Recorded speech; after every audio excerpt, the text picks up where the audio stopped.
Singaraja teman terbaik kamu karena kita Indonesia. Nyapa lagi nih buat teman berdua yang lagi mantengin official YouTube kita di RRI Singaraja Official nih teman berdua. Malam hari ini spesialnya aku nggak sendiri karena ditemenin langsung teman berdua ya. Kita akan ngomongin tentang hal yang paling lumrah, yang paling sering dialami sama Gen Z nih kayaknya teman berdua ya. Kalau udah denger yang kata satu ini aja tuh kayaknya ngeri-ngeri sedap gimana gitu. Langsung kita ngobrol sama Dr. Putu Enrico Pramana Okaniawan SK teman Pro 2 ya. Kita bahas tentang GERD. Nah, kalau GERD itu sebenarnya pemicunya dari asam lambung kah atau justru asam lambung yang memicu GERD, Dok? Oke. Mungkin terima kasih ya untuk Yoi. teman-teman RRI sudah ngundang saya. Mm-mm.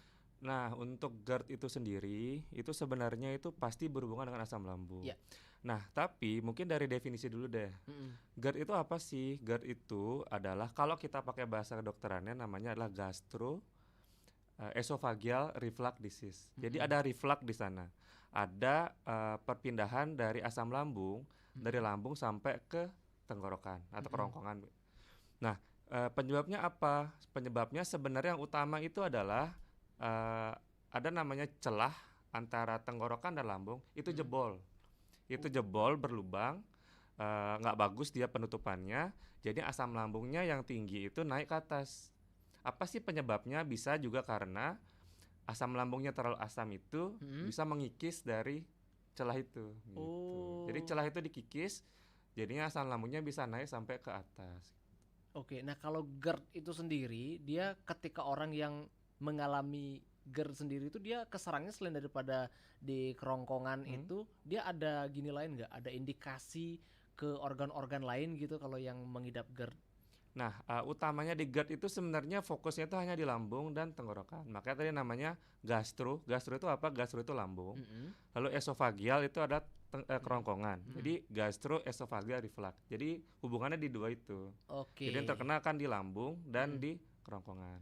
Kan ada yang bilang tuh kayak GERD ini sebenarnya keturunan atau dia memang ada random aja gitu setiap orang bisa terkena GERD. Nah, kalau untuk keturunan dan lain-lain itu tuh ada yang mengatakan iya, ada yang mengatakan tidak. Mm-mm. Jadi untuk hal tersebut sebenarnya jika punya riwayat dari keluarga, ada potensi untuk mengalaminya juga. Oke. Namun tidak 100%. Mm-mm. Jadi ada potensi, ada juga tidak. Karena GERD ini biasanya dipengaruhi oleh gaya hidup dia lebih banyaknya. Oh, jadi faktor utama GERD itu dari gaya hidup. Ya, Berarti betul. kalau misalnya orang tuanya nih, dia Hmm, mengidap GERD gitu. Nah, kan ada kemungkinan tuh anaknya kena, tapi ternyata pola hidup anaknya bagus. iya, Bisa terselamatkan dari GERD itu sendiri ya. bisa banget. Oke, nah yang paling cepat memicu orang itu terkena GERD apa sih dok? Nah, sebenarnya yang paling cepat memicu GERD itu adalah stres justru. Justru Oh, dari bukan semua makanan ya? faktor itu malah stres, ya. Oh, Hmm, kenapa bisa stres gitu? Kan dia nggak masuk lambung ya, maksudnya nggak kayak makanan iya. gitu. Ya, mungkin aku jelasin sedikit ya Yap, teorinya ya. Nah, di mana memang utama dari penyebab GERD itu kan asam lambung nih. iya. Nah, tapi stres itu ternyata memicu peningkatan asam lambung juga. Mm-mm. Misalnya kita stres, kita banyak pikiran, jadinya karena banyak pikiran itulah jadi asam lambung itu terproduksi lebih banyak. Mm-mm. Nah, jika asam lambung terproduksi lebih banyak, yang pH-nya itu bisa sampai 5. Kalau kita bayangkan itu kan asam lambung tuh HCl, Heeh. asam klorida. Jadi mirip kayak air aki gitu dia kerasnya. Uh. Jadi seasam itu. Jadi kalau kita stres, kita punya pikiran, kita terlalu banyak yang dipikirin lah jadinya. Jadinya itu asam lambung itu akan banyak terhasilkan. Oh. Karena banyak yang terhasilkan, emang sudah ada pelapis di lambung itu. Heeh. Nah, tapi karena kita stres, nggak makan dan Mm-mm. lain-lain, jadi apa yang dimakan sama asam lambung? Ya lambung itu sendiri gitu. Asam Oh. lambungnya dikikis, terus bisa apalagi kita stres-stres terus kebanyakan sampai jebol di sphincternya atau di penghubungnya. Wah, Kak, ada nggak sih misalnya kasus yang dia udah parah banget GERD-nya itu? Hmm. Apakah itu bisa menyebabkan komplikasi lagi ke banyak organ lain gitu, Dok? Ya, kan terkikis terus gitu, Hmm. bocor mungkin atau gimana gitu, Dok. Nah, mungkin ini ya, ada beberapa yang mengatakan bahwa, "Oh, kalau kita GERD itu kita bisa mati," gitu kan. Nah, itu Nah, itu dia. kan banyak bilang gitu kan. Nah, sebenarnya itu tuh kemungkinannya kecil banget sebenarnya. GERD itu Mm-mm. bukan penyakit yang mematikan. Tetapi GERD itu akan membuat kita mengalami sensasi seperti mau mati. Kenapa? Iya. Karena kalau kita GERD itu dada tuh panas banget. Panas itu Heeh. sesek. Kayak kita serangan jantung rasanya. Nah, jadi Oh. seolah-olah kayak Heeh. mau mati gitu.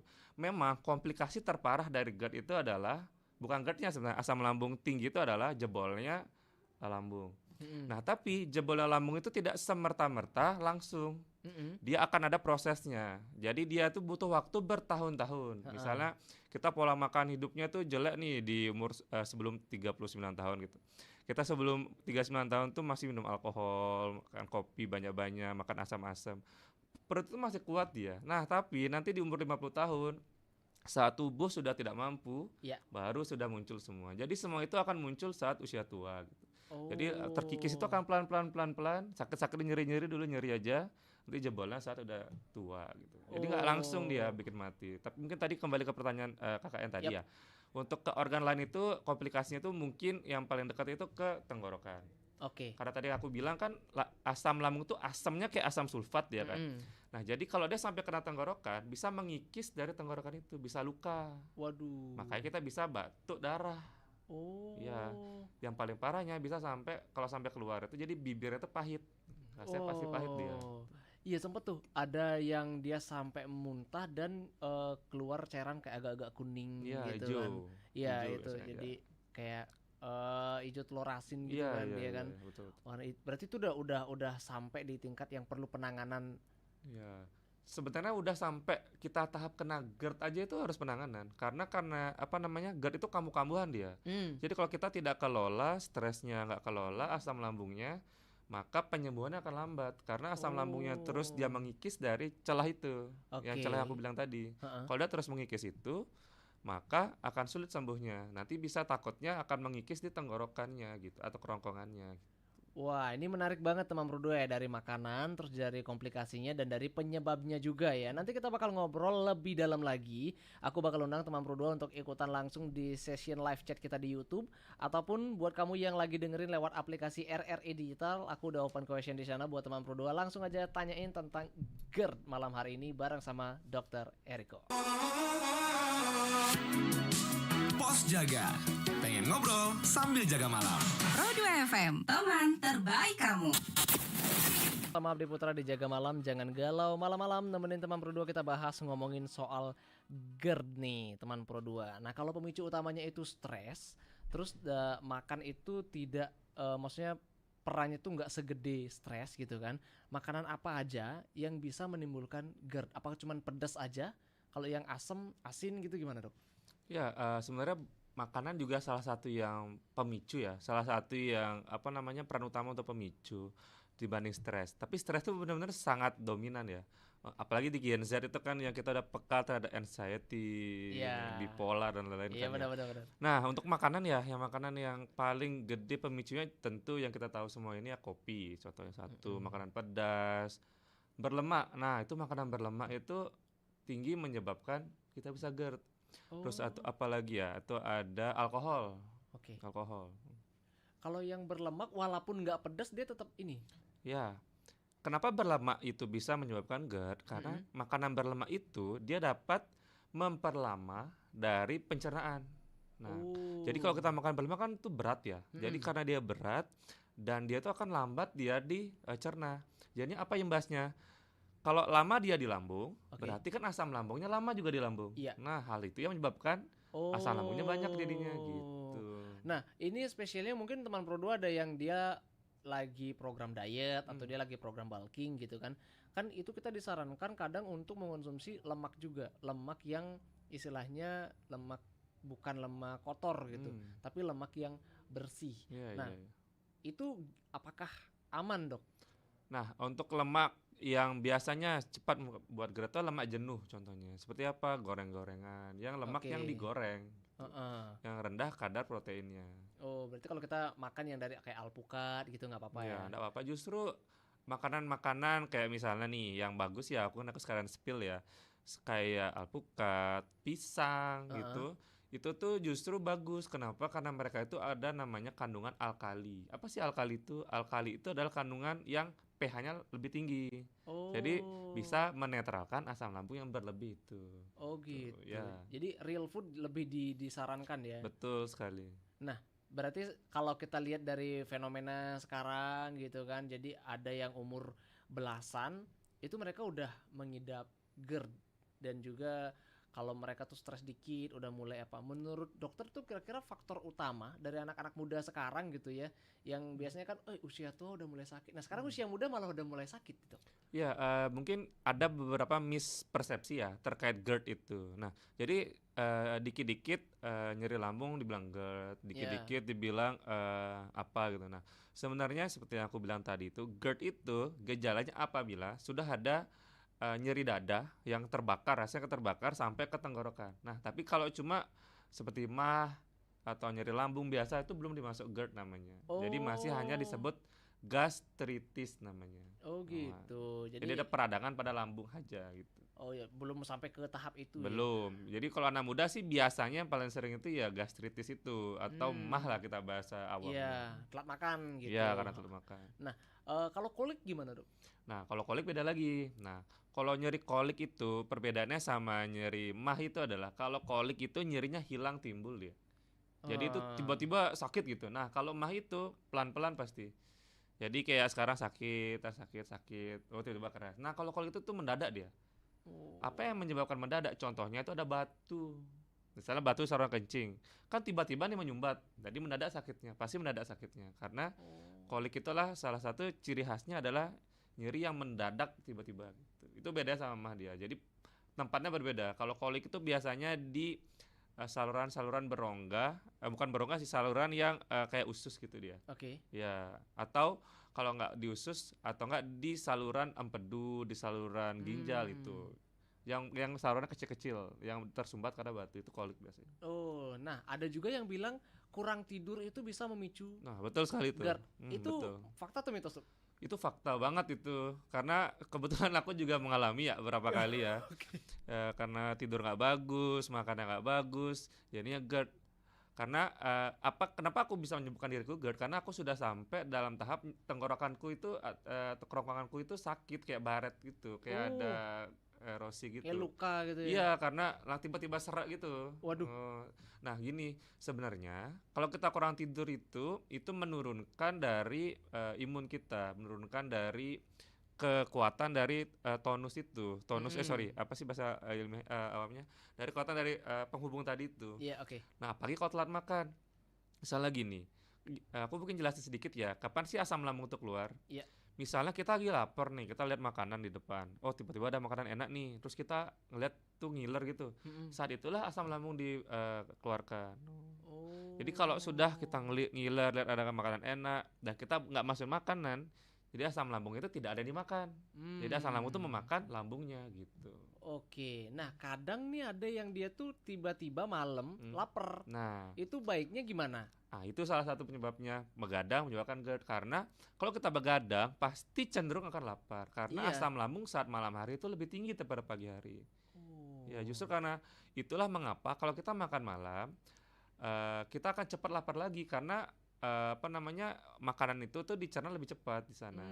Karena asam lambung lebih tinggi, kita lapar, paginya pasti lapar lagi. Iya, dan kalau kita begadang lagi karena kita tidak istirahat tubuhnya, asam lambung akan terproduksi terus. Jadinya itulah salah satu penyebab GERD itu. Wah, nah ada beberapa kasus kayak misalnya dia udah telat makan, terus dia sempat begadang. Nah, baiknya apakah saat sakit udah mulai kayak gejala, asam lambung udah mulai naik nih, itu langsung ditembak makanan atau ada stepnya kayak minum dulu lah atau apa gitu untuk biar nggak terkejut gitu lambungnya? Ya, betul ya. Jadi memang nggak boleh juga langsung diberikan makan yang banyak ya. Harus step by step juga. Misalnya nih, kalau teman-teman suka minum kopi misalnya, kita nggak boleh minum kopi itu langsung kopi. Jadi harus minum air dulu, makan sedikit dulu, baru minum kopi. Jadi biar nanti asam lambungnya tidak langsung naik. Sama kayak tadi, kalau kita udah asam lambung udah mau naik nih, ilmu tuh mengatakan bahwa beberapa penelitian itu mending kita makan sedikit-sedikit tapi setiap 2 jam daripada sekalian langsung makan banyak terus stop gitu. Ya mending sedikit-sedikit isi. Jadi biar asam lambung tuh ada yang ngisi gitu. Berarti kalau misalnya mereka yang diet kan banyak orang bilang tuh aku mau diet mengurangi makan gitu. Alhasil asam lambungnya naik baru di isi makan gitu. Nah, kalau ada yang bilang juga mengonsumsi yogurt kayak gitu. Terus juga untuk meredakan ada yang bilang bahkan ya asam lambung naik kasih soda. Itu fakta tuh mitos? Nah, yang soda itu mitos ya. Nah, tapi untuk tadi mungkin yang yang Yogurt. tadi kita diet itu ya. Oke. Mungkin aku sekedar meluruskan ya, apa sih pengertian diet itu? Nah, Nah, itu. diet itu sebenarnya bukan mengurangi makan. Kalau bahasa Balinya mebrate kan, mebrate Iya, kan puasa kan? heeh. Bukan, diet itu bukan puasa. Diet itu adalah mengatur pola makan. Nah, jadi kita itu dalam saat diet itu kita harus mengatur pola makan kita sesuai dengan jam makan kita. Heeh. Misalnya kalau kita emang harusnya jam 12 makan gitu. Jadi kita atur nih pola makannya, kalori harian, berimbang apa enggak. Terus yang soda tadi. Nah, justru soda makanan berkarbonasi kan Heeh. banyak ada gasnya. Iya. Nah, gas itulah salah satu penyebab dari peningkatan asam lambung. Oh, Ya, itu mitos berarti ya? mitos. Justru nggak boleh kasih soda lagi. Karena sempat ada tuh waktu itu kan zaman-zaman kuliah ya, Hmm. ada tema kayak mapala segala macam itu kita ada kegiatan kan. Telat makan tuh dia gitu. Terus harus minumin soda dulu Oh. katanya. Ini gimana ya gitu. Ya, mungkin sakit itu perutnya pasti nanti. Ya. Nah, ada gini nggak? Kan kadang tuh ada yang asam lambung Hmm. dan dia lagi sembelit juga atau istilahnya dia udah muntah mencret juga gitu. Apa itu ada ngaruh ke arah sana memang atau justru itu dua penyakit yang berbeda? Sebenarnya dua hal yang berbeda ya kalau untuk kita asam lambung dengan diare Iya. atau mencret itu ya. Tapi ada kemungkinan korelasi di mana jika misalnya kita makan itu makannya kotor, jadi ada bakteri-bakterinya. Nah, bakteri inilah yang akan mungkin menyebabkan nanti nyeri perut dibarengi dengan berak tadi, berak cair atau kita biasa sebutkan muntaber kan, muntah berak gitu kan. Nah, itu mungkin karena infeksi, beda dia. Kalau GERD ini tuh pure karena peningkatan dari asam lambung itu. Oh gitu, jadi nggak ada ngaruhnya ke sana lah, itu kebetulan aja ya. Ya, Emang kebetulan lagi aja. asam Iya. lambung naik, lagi apes diare juga Iya, gitu. Kalau yang lakuin intermittent fasting, ini biasanya tuh orang sering dilema lah gitu kan. Awal-awal aku mau intermittent jam 11 baru makan, jam 12 dan pagi tuh memang perutnya kosong cuma diisi air aja, tapi tetap kambuh. Nah, itu gimana dok sarannya dok? Nah, sebenarnya itu memang harus kita konsulkan ke dokter spesialis penyakit dalam. Oke. Kalau mau lebih bagus lagi dokter spesialis penyakit dalam konsultan gastroenterohepatik. Jadi dia emang membahas terkait lambung. Jadi kalau memang sudah punya riwayat lambung, sudah punya riwayat GERD itu, karena GERD itu kambuh-kambuhan dan pengobatannya itu minimal sekali 4 sampai 8 minggu. Nggak bisa cepat. Misalnya kita sudah minum obat 2 minggu sehat terus berhenti, tidak boleh sebenarnya, harus dilanjutkan. Nah, itu jadi untuk pasien-pasien GERD yang ingin melakukan intermittent fasting atau itu harus konsul tentunya ke dokter spesialis untuk menentukan baiknya gimana dan lain-lain gitu. Jadi itu kembali lagi ke orangnya, apakah nanti dengan dia mengatur jam makan, harus makan sedikit-sedikit dulu gitu dan lain-lain. Berarti kalau misalnya nih ada yang dia udah punya asam lambung, ini tetap bisa dicegah dong biar nggak sampai kena GERD Nah, itu. betul. Nah, kalau caranya mencegah tuh gimana dok? Ada tips dari dokter? Ada tips and trick untuk mencegah GERD itu. Mungkin yang paling sering banget dialami oleh Gen Z dan sekarang mungkin milenial dan kaum Gen X juga akan mengalami itu adalah karena kita kan sudah kecanduan gadget semua ya. Kita habis makan itu biasanya kan gimana kalau malam? Kalau Scrolling. gimana? Scrolling sambil tidur. Nah, itu nggak boleh sebenarnya. Kenapa? Kita kalau makan kan masih asam lambung masih tinggi nih. Nah, asam lambung itu kan cairan. Kalau kita tidur tiba-tiba kan tubuh tuh lebih rendah. Iya. Naik dong jadi asam lambungnya. Itu. Makanya sebenarnya harus dijaraki. Habis makan minimal 2 jam setelah makan baru boleh tidur. Tidur juga tidak boleh sebenarnya disarankan untuk menggunakan bantal. Iya. Kalau kita tidur tanpa bantal, jadi kan posisi leher itu agak datar nih. Oke. Itu menyebabkan asam lambungnya malah naik. Nah, Gitu. Dan yang terakhir adalah tadi mencegahnya dengan apa? Makan makanan yang tinggi serat. Contoh apa? Kacang. Terus tadi kayak pisang karena apa? Tadi kan yang lemak tadi kan disebabkan karena lambat dia dicerna. Iya. Nah, serat itu membantu pencernaan gitu. Oh, jadi biar Jadi biar lebih cepat ya gitu. durasi asam lambung di lambungnya lebih rendah. Nah, ini nih, aku sempet kena yang kayak gini dok. Habis makan, itu nggak malam-malam banget, jam 7 jam 8 lah gitu kan. Cuman udah ada jeda kurang lebih 30 menitan gitu kan, tuh ngantuk banget. Nah langsung tidur tanpa bantal dan posisinya mereng. Nah posisinya mereng, tuh pagi-pagi pengen muntah dok. Iya pasti itu mungkin ada dua entah karena emang makanannya apa namanya nggak bagus dicerna jadinya dia kayak ada efek pengen muntah karena kan langsung tidur tuh jadi tertekan atau emang asam lambungnya. Cara taunya gimana? Kalau emang mau muntah itu kita rasakan apakah pahit nggak? Kalau emang pahit, Iya pahit. bisa aja asam lambung itu. Waduh, iya jadi pahit kan waktu itu kan sampai dia pengen muntah tapi nggak mau keluar. Nah ya itu salah Nah, satu juga. kebetulan waktu itu aku siaran pagi, jadi kan jam 5 ya, jam 5 dan itu kondisinya emang berdua, kita tandem. Terus ini mau muntah tapi nggak mau keluar, nggak mau keluar akhirnya googling kan, cari di YouTube gitu, disuruh untuk paksain biar dia biar enak ya. ya biar enak keluar dan setelah itu lemes. Setelah itu lemes gitu. Apa itu ngaruh nggak? Ada dua sih sebenarnya kalau muntah itu ya memang kalau kita memuntahkan makanan itu jadi lebih enak tapi jeleknya kalau kita muntahkan makanan yang ikut dikeluarkan tuh bisa asam lambungnya juga jadi itu yang bisa mengiritasi juga dari kerongkongan kita gitu kalau muntah itu makanya kalau kita apa namanya kalau pasien-pasien mual itu ada memang obatnya diberikan obat untuk pasien-pasien mual. Nah, apakah setiap kali orang yang mengidap GERD itu harus seterusnya sepanjang hidupnya dia harus mengonsumsi obat atau dia bisa sembuh sebenarnya? Bisa, tentu bisa sembuh dengan mungkin teman-teman udah sering dengar ya kayak antasida. Iya. Kalau bahasa gininya apa ya? Kalau merek yang biasa kita pakai ya. Ya pokoknya ada namanya antasida. Nah, antasida itu yang dikunyah, misalnya tablet kunyah kan. Iya. Nah, itu fungsinya itu mungkin anak-anak kimia suka ya sebagai larutan buffer namanya. Jadi buffer itu dia nanti akan bisa menetralkan asam lambung. Jadi tapi efek kerjanya itu hanya saat itu saja. Ada juga obat lain namanya untuk yang melapisi dari lambung itu namanya sukralfat, di mana efeknya itu adalah melapisi dan dia bekerja saat kondisi asam. Misalnya kita lagi asam banget nih, kita minumkan sukralfat, jadi obat itu akan bekerja melapisi lambung. Tiba-tiba langsung terlapis di lambungnya, gitu. Karena dia bekerja saat asam. Nah, ada obat yang paling bagus, namanya adalah PPI atau proton pump inhibitor. Waduh. Contohnya apa? Namanya mungkin teman-teman pernah dengar namanya omeprazol, mungkin pernah dengar atau lansoprazol dan puskesmas ada tuh lansoprazol. Nah, obat inilah menyetop dari pengeluaran asam lambung itu. Nah, jadi untuk pengobatan pasien GERD kita akan minumkan omeprazol itu atau PPI tadi itu selama minimal banget 4 minggu, 4 sampai 8 minggu. Tapi sebenarnya bisa kok sembuh dia dengan rutin itu. Jadi kita menunggu dari tadi celah tadi itu apakah sudah berhasil nggak dia regenerasi dengan baik, mengobati diri dengan baik sambil kita mengontrol asam lambungnya untuk menurunkannya. Jadi bisa kok sembuh. Cuma potensi kambuhnya tinggi gitu. Oh iya, jadi tetap ada potensi untuk bisa kambuh. Jadi benar-benar harus semua diatur ya. Makannya, betul. Tingkat stresnya segala macam gitu ya. Udah ada beberapa yang masuk teman Pro 2 dari WhatsApp, dari live chat kita juga aku tampung dan aku bakal tanyain setelah satu lagu dari Mahesa Utara, Jomblo.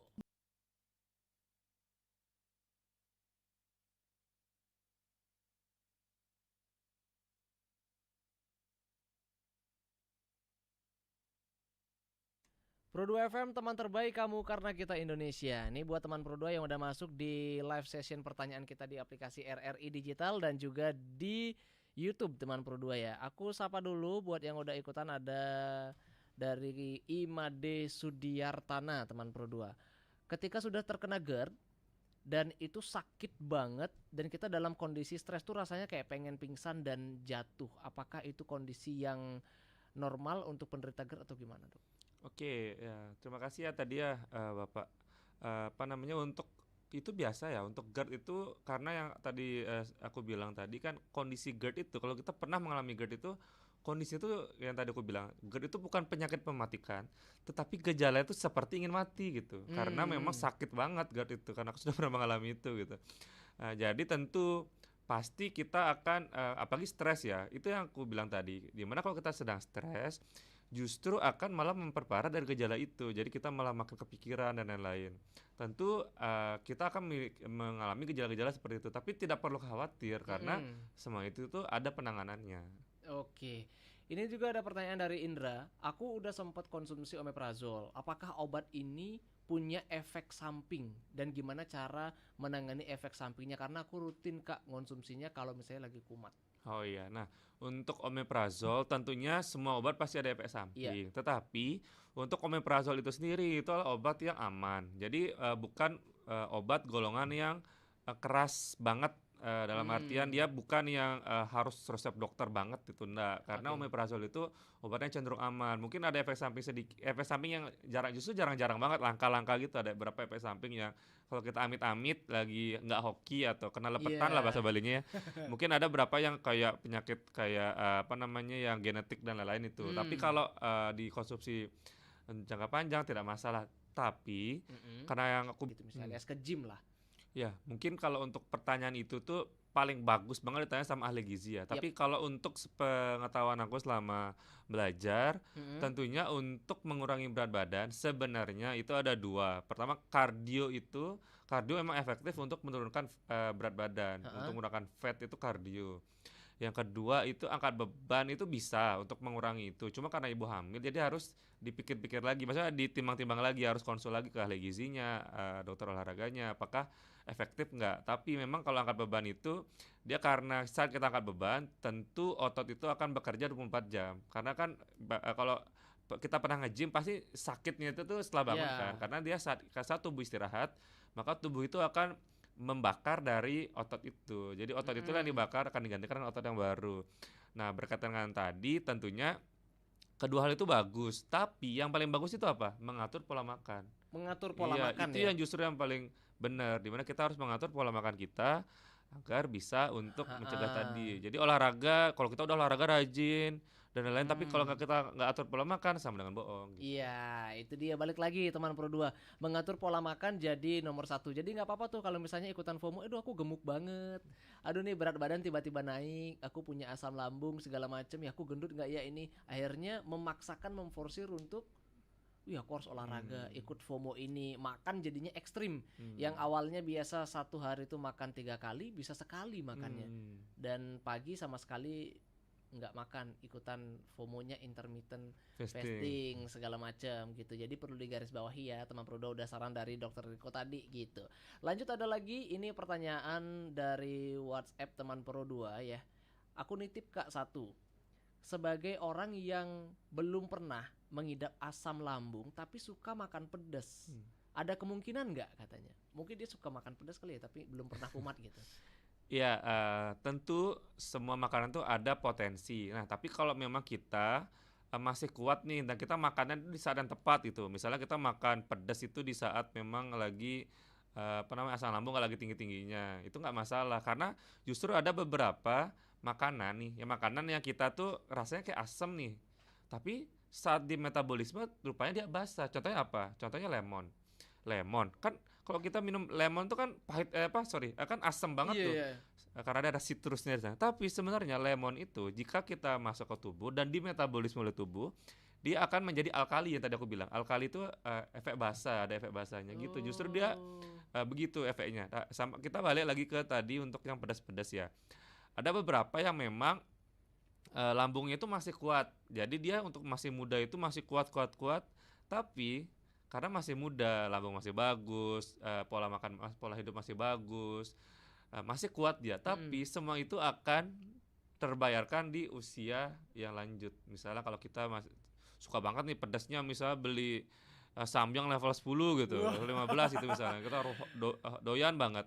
Nah, tapi nanti di usia saat kita sudah tidak bisa, tubuh tuh sudah agak ringkih, di usia 40 tahun, 50 tahun baru mulai kerasa efeknya. Karena emang GERD ini adalah penyakit yang step by step dia. Jadi sebenarnya tuh umum pada pasien dewasa tengah, dewasa akhir sampai lansia.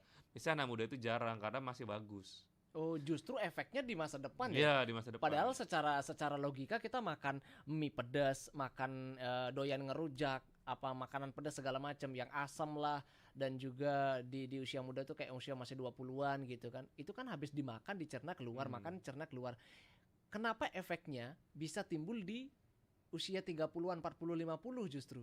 Ya, jadi karena tubuh itu menabung dia. Jadi ditabung untuk yang tadi Heeh. kita ngasih asam, tambah lagi ada asam lambung. Jadi terkikis sedikit demi sedikit dari lapisan lambung itu. Oh. Misalnya nih lagi nggak bagus lapisannya, barriernya lagi nggak bagus dari lambungnya, terkikis sedikit terkikis karena terkikisnya itu nggak bisa langsung jebol dia, lama dia jebolnya. Jadi dia sedikit akan ditabung sampai sampai tua nanti saat asam lapisan dari lambung itu sudah tidak bagus terproduksi. Mungkin ini sekalian edukasi ya. Ada satu jenis obat yang sering banget disalahgunakan oleh mau anak muda, dewasa muda, Iya. dewasa muda, tua dan lansia. Itu apa? Adalah obat anti nyeri. Obat anti nyeri. Oke. Misalnya apa obat anti nyeri? Misalnya kayak kita suka makan asam mefenamat misalnya, atau natrium diklofenak, atau misalnya dexamethasone itu misalnya. Pernah dengar kan dexamethasone ya? Iya. Heeh. Nah, justru obat-obat itu punya efek samping untuk ini mengikis dari barrier usus itu. Barrier lambung itu. Jadi kalau kita keseringan minum tanpa kontrol dari dokter yang jelas, bisa kita nyeri sedikit langsung minum dari obat anti nyeri, minum lagi steroid kayak dexamethasone. Tentu efek sampingnya itu banyak ke lambung. Lambung itu yang paling terkena. Emang sakit di lutut hilang ya, tapi justru ke lambung nanti dia.